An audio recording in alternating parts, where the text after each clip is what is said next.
puxa vida, tem aquele versículo lá em Salmos 133, né? Fala, quão bom é ver a família reunida. E nesses últimos dias, preparação aqui do templo, né? Da casa do Senhor, como é gostoso, né? São pequenas coisas. Lembra aquele versículo que eu falei? Seja você no muito fiel ou no pouco fiel. Não importa. O importante é o fiel. Que você está ali, ajudando, orando, agradecendo, apoiando. E quando você se reúne todo mundo junto, é uma alegria. É que nem, por exemplo, né? Os dias um está aqui, outro dia outra pessoa vem, aí você vê as fotos, oh, que bacana, o irmão veio ajudar, isso é legal, participou. É como se nós tivéssemos, por exemplo, alugado uma chácara e todos nós tivéssemos uma confraternização. Mas um momento de alegria. A mesma coisa foi aqui. Teve dias que nós comemos um pãozinho com mortandela, cafezinho, refrigerante. Outro dia tinha pizza. Outro dia tinha pão com mortandela de novo, presunto e mussarela. Mas não esse era o foco. O foco principal era o quê? É a alegria de estarmos juntos. Amém. Isso é muito gostoso. Verdade. Né? E hoje eu vou trazer para vocês. Você consegue colocar para mim, pastor? Apocalipse. Eu vou iniciar um estudo das 7 igrejas. Então, as quartas-feiras que a irmã me escalar, eu vou estar trazendo cada igreja. Hoje eu vou falar do capítulo 1. Né? O foco vai ser o capítulo 1, para que eu possa ver aqui. Deixa eu ver aqui se eu enxergo. Pronto. Aí, como eu não tinha como imprimir, eu trouxe o notebook. Mesmo se eu imprimisse, eu acho que eu ia ter dificuldade de acabar enxergando, né? E aqui na tela eu coloquei uma letra bem generosa. Trouxe o óculos só por via das dúvidas, embora não funcione muito, mas falei, eu vou levar ele. Vou levar ele, que ele vai me ajudar, e eu vou poder trazer. Então, o que vai acontecer? Nós vamos ler aqui, ver se eu consigo ler aqui. Acho que eu consigo, hein? Apocalipse, capítulo 1, versículo 1.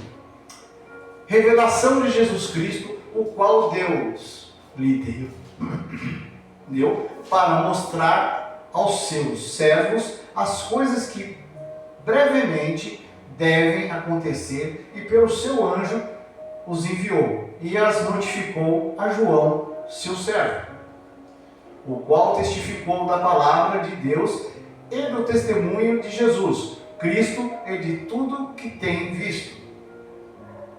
Bem-aventurado aquele que lê e os que ouvem as palavras desta profecia e guardam as coisas que nela estão escritas, porque o tempo está próximo. Amém. Se observarmos bem o tema é bem-aventurados os que leem e os que ouvem. Né? Eu sei que no livro de Apocalipse tem muita gente que já leu, outros não leram, mas o livro de Apocalipse é muito importante, porque Jesus Cristo trouxe para nós ele como uma revelação dos últimos dias, aquilo que nos aguarda. Muitas pessoas leem o Apocalipse e ficam apavoradas, mas a gente não deveria ficar apavorado, a gente deveria ficar alegre. Tem tanta coisa boa que ele demonstra que vai acontecer com nós, né? Tem tanta coisa preparada. Olha só o fato da segunda morte. Mas você vai ficar alegre a segunda morte? Vamos ficar alegre a segunda morte, porque assim Jesus vai nos trazer de novo e nós vamos preparar para nós um grande banquete e vai ter muita coisa especial acontecendo em Apocalipse. Mas o foco aqui, eu não vou falar na parte muito nem alegórica nem figurada que tem Apocalipse, embora ela é quase toda assim, mas nós vamos conversar mais sobre as 7 igrejas. Vou trazer no período delas, de cada uma, o que elas representam no período que foram escritas, que foi no ano de 96 depois de Cristo, ao período que elas foram acontecendo de acordo com a profecia de Jesus Cristo. Cada uma dessas igrejas também representa um período da nossa vida, né? Eu já vi muitos estudos, mas nenhum se atentou a falar, mas a igreja tal apareceu em tal período, tal período aconteceu tal coisa. E são as 7 igrejas que nós vamos falar. E eu vou trazer hoje mais informações, né? Como eu já li o versículo, então agora aqui eu vou colocar para vocês, coisas que vocês já sabem. O autor, quem é? É o apóstolo João. Ele que traz. Em algumas bíblias, até na minha lá na Thompson Contemporânea, coloca João como o teólogo, né? Tem muita gente que pode falar, eu sou teólogo. Teólogo nada mais é o camarada que lê a Bíblia e estuda ela e quer entender ela mais e mais. E se aprofunda nos estudos. Esse é o teólogo. Aí você fala, então eu sou um teólogo? Se você lê e se aprofunda nos estudos e lê cada vez mais para entender mais dela, sim, você é um teólogo.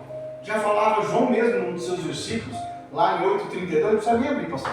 Lá fala assim, conhecereis a verdade e a verdade vos libertará. Amém. Hoje foi usado politicamente, sim, mas há um contexto muito grande do que essa palavra quer dizer para nós. Se você não conhece as Escrituras, se você não conhece o Deus revelado e não conhece Jesus Cristo, como você poderá falar? Será que eu estou liberto mesmo? Eu não conheço dessas palavras. E a palavra aqui, ela está querendo nos ensinar o que podemos fazer. Então nós temos que estar bem preparados para isso. Né? A intenção minha de trazer esses estudos, um estudo bem curtinho, mas que aguce a vontade de vocês de pegar a própria Bíblia, ler, procurar. Mas o irmão Ronaldo falou isso, eu quero ter mais informação. Está tudo ali. Né? Eu usei como base só para me ter uma paginação, o ChatGPT. O pessoal fala muito mal. Então não me trouxe muita informação para mim, além do que eu já sabia. Mas o formato do estudo eu gostei. Falei, então eu vou copiar o formato. A gente tem que aprender a pegar aquilo que está sendo informado para nós e a gente absorver aquilo que é bom. Sim. Aquilo que não serve para nós, a gente deve colocar de lado. Né? Nós devemos ter muito cuidado com opiniões. A palavra do Senhor não é opinião, ela é fato. Ela nos traz aquilo que precisamos entender para nossas vidas. Ela não começa como... Vocês já viram o cientista como fala? Eu vou falar para vocês da teoria, eu vou falar para vocês da outra teoria. É tudo teoria. Sabe o que é teoria? É algo que ele acredita que seja daquela forma, não é que aconteceu. Teoria da evolução. Que o passarinho começa ali, começa aquela coisa. O do macaco. Não, até hoje a gente não viu nenhum macaco virar um ser humano. Né? Então, cadê essa evolução? A evolução serve para ele só naquele período, como base, como teoria. Nós temos uma palavra que é a nossa Bíblia, que ela relata para nós tempo histórico, ela relata para nós locais históricos, fala sobre reis que existiram, fala de acontecimentos que cientistas tentam provar ao contrário, mas não conseguem porque aconteceu. Tem um filme até há um bom tempo que eu estava vendo, que colocaram um ateu no julgamento, e ele falou, eu estudei tantos os 4 evangelhos para a questão de judicial, que eu, lendo cada um deles, eu pude ver que cada um traz um ponto de vista daquele acontecimento.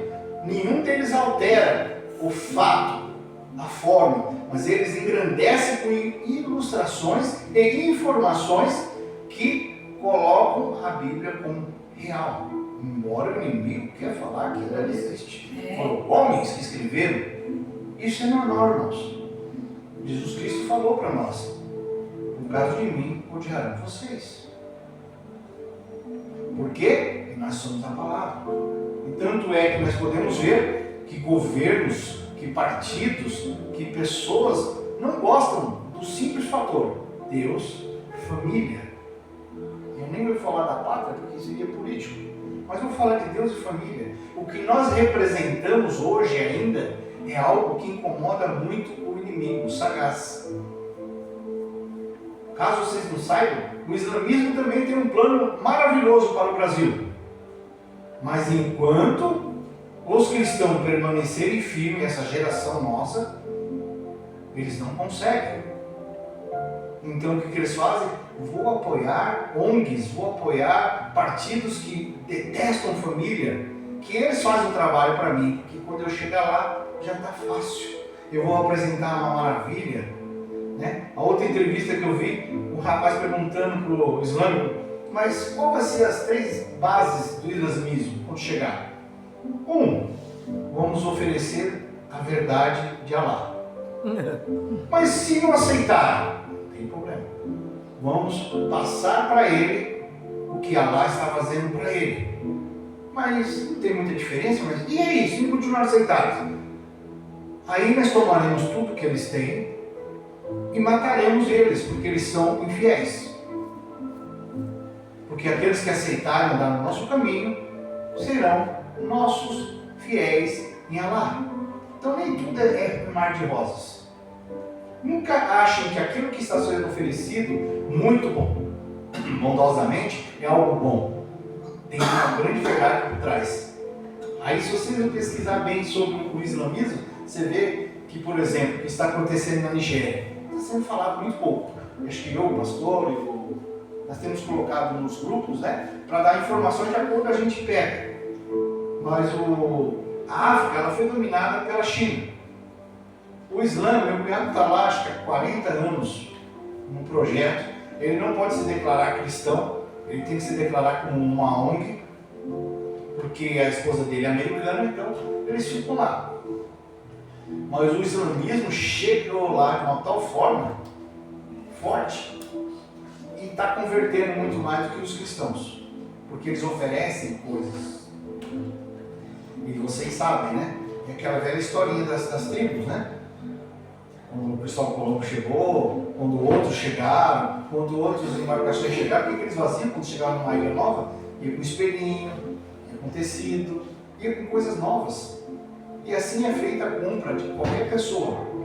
Oferece aquilo que elas desejam, ou acham que precisam. E aí vai mudando. Fonte de revelação. Se observarmos bem, o Apocalipse ele é revelado por quem? Por Jesus Cristo. Jesus Cristo é a fonte da revelação de tudo. Por isso que o islamismo pode falar que Jesus Cristo era só um simples e mero profeta menor, porque a sua duração nesta terra foi pouca e o seu período de profetizar também foi pouco. Então é um profeta menor. Ele não é o filho revelado, ele não é divino. Mas nós, como cristãos, entendemos que Jesus Cristo é aquele que veio para nos salvar. É aquele que veio para nos lavar de todos os nossos pecados. Aleluia! É aquele que veio para nós. Aí o objetivo que tem aqui dessa revelação para a igreja. O objetivo que vamos poder observar quando começarmos a estudar cada tópico vai ser chamado e chamou ao arrependimento. Jesus, na descrição de todas as 7 igrejas, vai falar o quê? Chamando eles ao arrependimento. Então, Ronaldo, quer dizer que se não tivermos o arrependimento, não estaremos no meio? Não. Se nós permanecermos com o coração duro e as pessoas ao redor nosso, quando ter coração duro, não tendo arrependimento de determinadas coisas, não vai adiantar. Não adianta achar que vou chegar lá no céu. Eu cheguei no céu. Não, não vai chegar no céu. Porque naquela porta, Jesus Cristo já vai olhar para você e vai falar: eu não te conheço. Mas eu falei em teu nome, salvei, curei, fiz tudo em teu nome, Deus. Jesus, ele vai olhar para você, mas não se arrependeu. O arrependimento é algo grandioso. Lembra da gratidão, que a gente sempre está falando de gratidão? Gratidão é algo que Jesus Cristo vê diretamente nos nossos corações. Um cristão grato, ele é um cristão que se arrepende. Ele também quer, com essas 7 igrejas, fortalecimento da fé. Eu gostaria, irmão. Muito obrigado. O fortalecimento da fé. Porque só com a fé podemos entender o que o Apocalipse quer trazer para nós das 7 igrejas. Fato que todos devem saber. Quando ela fala ao anjo da igreja, está direcionando a palavra direto ao pastor da igreja.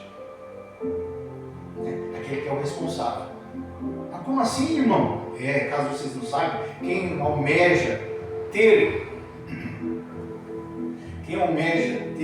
acho que para quem é mais fácil, né, pastor?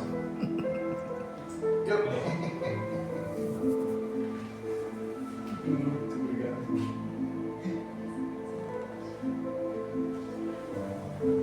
Obrigado pela água, irmão. Quem almeja ter liderança numa igreja por se aparecer, esse será cobrado por isso. Mas aquele que já tem a liderança, porque Deus deu para ele como dom, isso é algo natural. Tem gente que já nasceu para ser pastor. Uma simples conversa entre pastores, a pessoa vai identificar: Tem promessa. Tem promessa para ser diácono, tem promessa para ser obreiro, tem promessa para ser presbítero. Né? Cada um de nós temos que aprender a trabalhar naquilo que Deus deu para nós. Né? Não adianta a gente querer ser mais aquilo do que não foi passado. Então, fortalecemos na fé. E é um alerta também sobre os perigos espirituais. As visões foram reveladas a João para dar esperança e instruir os fiéis, tanto na época quanto das gerações futuras. Se nós pegarmos aqui informações de informações futuras, poderemos observar o quê? Vamos observar o seguinte: eu nasci na década de 60, no último ano, ali, já não temos mais como escapar, quase 70. Alguns irmãos aqui devem ter da década de 70, outros de 80. Acho que só, né? Tem alguém de 90? Não, né? Não, né? Acho que 80 no máximo, né? 70. Aí o que acontece? Essa geração, ela vem de informações e instruções daquelas pessoas que vêm lá antes de nós, de anciões, de pessoas que trabalharam na fé duramente. Né? Que quando ia fazer o seu culto, tinha uma cornetinha lá em cima da igreja para proliferar a palavra do Senhor. Então, quem usava o microfone lá dentro estava sendo falado pela cornetinha. Então, todo mundo no bar acabava escutando, querendo ou não querendo. Mas acabava escutando a palavra do Senhor. Então, o que acontece? É uma geração que vai mudando. E foi mudando. A gente já é uma geração que estuda também, que entende, que tem uma opinião forte. Nós estamos aqui. E agora, as próximas gerações? Vocês já imaginaram as próximas gerações? Essas gerações que nós estamos observando na TV? Só a graça. Dá medo, não dá medo? A gente não sabe o que vai acontecer com a geração dos cristãos e principalmente da geração desse povo que não declara Jesus Cristo como seu Salvador e nem como seu Senhor. Que eu sempre falei, as pessoas não querem declarar Jesus Cristo como seu Senhor porque, pelo contexto bíblico, Senhor Jesus, nós somos servo, né? Servo de Jesus Cristo. O contexto, se você procurar servo, vai estar lá, escravo. Vai estar lá a palavrinha escravo. Mas nós não somos escravos de algo. Jesus Cristo nos trouxe algo para nós. Ele dá algo para nós. Ele deu a sua própria vida. Favor não merecido, que é a própria graça. Então, você vê, eu sou servo daquele Deus alto. Deus altíssimo, divino. Então, o que nós temos aqui? O contexto histórico. O contexto histórico, esse livro, como foi escrito para encorajar os cristãos que enfrentavam perseguição, a falsos ensinamentos e apatia. Naquele período ali, entre 93 e 95 e 96 depois de Cristo, houve uma das piores perseguições aos cristãos. Porque até então, quando Jesus estava ali presente, Jesus Cristo era o perseguido. Eles não focavam nos apóstolos. O foco era Jesus Cristo. Precisamos matar este Cristo. Precisamos tirar ele e parar que ele fale. O foco era Cristo. Depois disso, da sua morte, sobrou os apóstolos. Porque eles achavam que com a morte de Cristo ia acabar isso, mas não acabou. Aumentou ainda, proliferou. Então o novo imperador que veio, romano, ele veio com as maiores perseguições. Aquelas perseguições que a gente vê em filme, dos empaladores, de Roma colocando os leões no Coliseu para comer os cristãos vivos. Então, o que acontece? São coisas que naquele período era normal, prender e matar. Paulo mesmo foi perseguidor de cristão. Ele já participava dessa perseguição. Mas Jesus Cristo viu algo maior nele. Algo, não que Jesus precisava, mas que próprio Paulo precisava conhecer dele. E aí o que acontece? Temos Jesus Cristo usando Paulo. Então nesse século aqui, que é conhecido como século I, o imperador romano é conhecido como Domiciano, quero dizer, perdão. O apóstolo João escreveu esse livro e ele estava exilado. Ele já estava vivendo as suas prisões. João escreveu o livro enquanto estava exilado na ilha de Patmos. em um período de intensa perseguição aos cristãos pelo Império Romano. Pelo Império Romano. João recebeu as visões e escreveu ele na ilha de Patmos, localizado no mar de Egeu. Domiciano, que reinou entre 81 e 96, apontado como o imperador responsável pela perseguição que levou João ao exílio e aquele que levou mais cristãos à morte. Então hoje você não percebe nenhuma perseguição. Aí você olha aquelas notícias da Nigéria. Eu até esqueci o número de pessoas que morreram. 18 mil. 18 mil pessoas. Eu não sei a quantidade de pessoas que temos aqui nos 3 bairros, planejado 1, 2 e 3.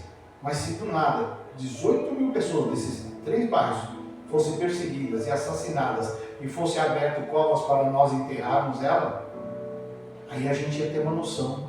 10% de Bragança Paulista. 10%? Quase 10%. 180 mil? É. Olha, informações. Olha, 10%. É muitas pessoas. É muito cristão. Aí você fala, puxa, mas eles não podiam se salvar? Era só falar que não é sair tudo com Jesus Cristo. Que não queriam Jesus Cristo mais. Mas um cristão verdadeiro não renega Jesus Cristo. Aleluia! Ele continua andando na vontade do Senhor. E é assim que vai acontecer com nós. Porque a gente tem tanto de Jesus Cristo correndo nas nossas veias, que não tem como a gente renegar e deixar isso para lá. Alguém vai confrontar nós vamos ver eles pegando nossos filhos, vai ver pegando o nosso marido, a nossa esposa, mas é assim que vai ser. Não existe perseguição boa, irmãos. A perseguição hoje já está acontecendo de uma forma invisível. Se você vai trabalhar numa empresa, eles vão olhar para a sua idade. Uma idade avançada, eu quero um rapazão. Não quero. Eu quero que nessa vaga a pessoa tenha entre 22 anos, que é a idade que já está na faculdade, até os 33 anos. 34. Depois disso ele não serve mais para aquela vaga. E antes disso ele não serve. Quantas vezes que eu fui fazer teste, e às vezes a pessoa olha para mim, vê a barba branca, cabelo branco, mas vai dar certo. Na Balduco mesmo, quando eu fui trabalhar, chamaram 5 garotões até me chamar. Quando me chamaram, não deu certo comigo. Vamos fazer um teste? Vamos. Fiquei lá o período que era para trabalhar, os 3 meses. Fui contratado para isso. Mas a realidade é essa. Eles vão minando aos poucos. E aos poucos vai indo. É escolas que hoje que tem professores que trabalham com ideologia. E a ideologia deles é muito forte. Eles implantaram de um jeito que é difícil você ir contra. Se você ir contra, ele já tem processo, já tem BO, já tem polícia, e você não consegue ir contra. Você está indo contra um sistema.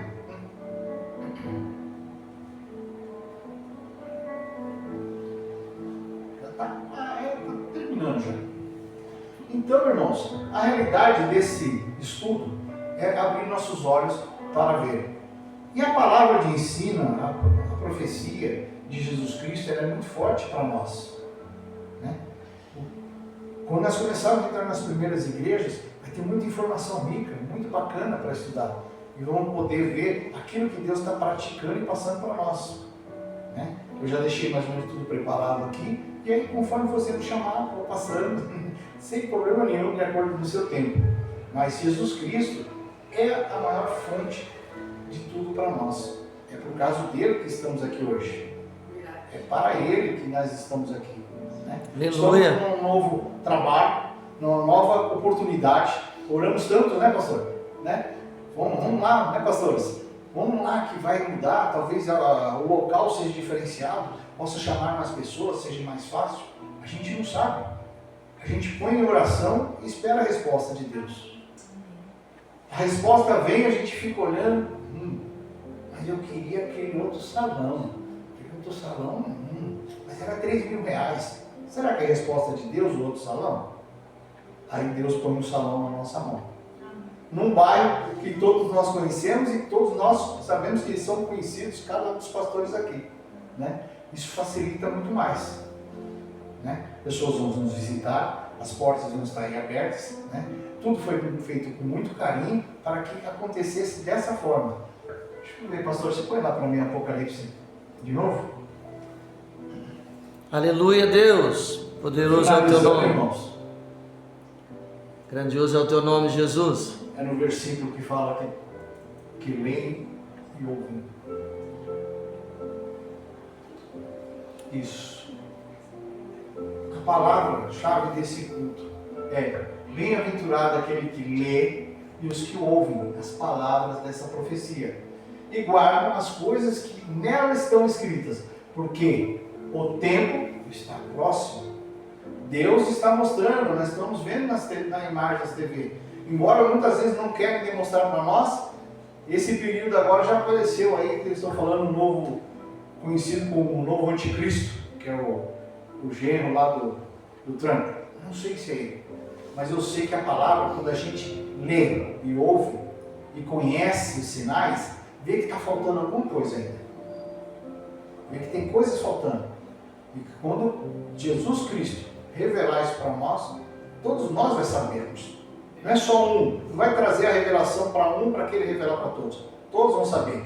Aí sim, todos vão chegar para o pastor, pastor, você viu? Ela fala: vi, eu já estou em oração. Aquilo é um sinal de Deus. Não é um que traz a revelado para ele: vou trazer uma profecia. Paulo falou: não se acrescentará nada além do que já está feito nos evangelhos. Jesus Cristo mesmo falou aos apóstolos: o tempo pertence ao Pai. Só Ele sabe o dia e a hora. Eu não sei. Então, o que nós sabemos é que, quando acontecer, todos nós saberemos ao mesmo tempo. E aí a gente tem que saber. Porque depois desse dia não terá mais um retorno para arrependimento. É ali. Aí eu falo assim: mas são todos cristãos, é verdade. Numa igreja que nem nós, que somos pequenos, conhecemos cada um, o coração de cada um, a gratidão de cada um. E reconhecemos até o arrependimento de cada um. Isso é muito fluido entre nós. Agora, quando são igrejas muito grandes, irmãos, que o vizinho da cadeira de cá não conhece o vizinho da cadeira do centro, nem da esquerda, que está lá do outro lado, ele não conhece, ele não sabe quem é a pessoa. Esses lugares é mais perigoso. Então a gente tem que continuar com o nosso amor, com o nosso carinho, e nossa compaixão e gratidão com Jesus Cristo entre nós. Porque isso vai trazer pessoas, e quando trouxer, as pessoas vão reconhecer essas coisas. E assim poderemos trabalhar com cada um. Bom, irmãos, eu agradeço em nome de Jesus Cristo, acho que deu para terminar um bom tempo, né? Eu falei para o pastor Adilson, primeiro foi a pastora Viviane, depois foi a pastora Jorge. Eu falei: que agora, como eu vou me controlar com a minha boca? Aquele dia eu já ia falar: pastor, eu preciso de pelo menos 40 minutos no culto. Aí a irmã me prega lá 25 minutos. Aí a outra irmã vai lá de 20 a 25 minutos. E agora? Ou eu me controlo, ou então eu não prego mais. Eu tenho que me enquadrar nessa história, né? O importante é a gente fazer isso para a honra e glória do nosso Senhor. A gente brinca, a gente dá risada, porque a gente nos amamos uns aos outros. Amém. Por isso que a gente anda junto. Amém? Glória a Deus, um salve de palmas de Jesus Cristo. Eu agradeço muito.